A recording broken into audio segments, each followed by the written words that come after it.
स्थानिक गुन्हे शाखा लातूरच्या पथकाने उदगीर तालुक्यात अवैध गुटखा वाहतुकीवर मोठी कारवाई करत सुमारे 7,93,200 रुपयांचा मुद्देमाल जप्त केला आहे. या प्रकरणी एका युवकाविरुद्ध ग्रामीण पोलीस ठाण्यात गुन्हा दाखल करण्यात आला आहे. या प्रकरणातील फिर्यादी मनोज भारत खोसे, वय 34, पोलीस जमादार स्थानिक गुन्हे शाखा लातूर यांनी दिलेल्या फिर्यादीवरून कारवाई करण्यात आली.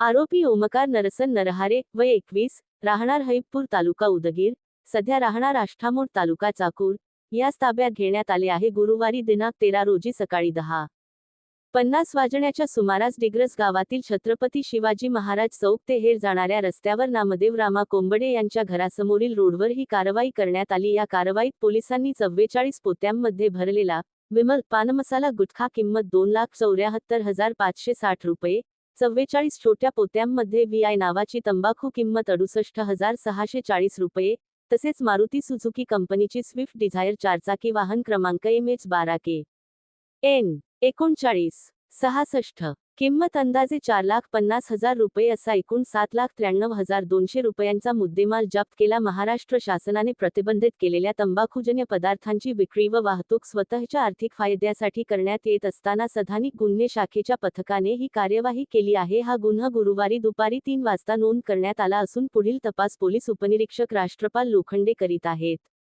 या कारवाईत ग्रामीण पोलीस निरीक्षक अशोक अनंत्रे, पोलीस जमादार केंद्रे, तसेच उदगीर ग्रामीण पोलिसांचे पथकही सहभागी होते.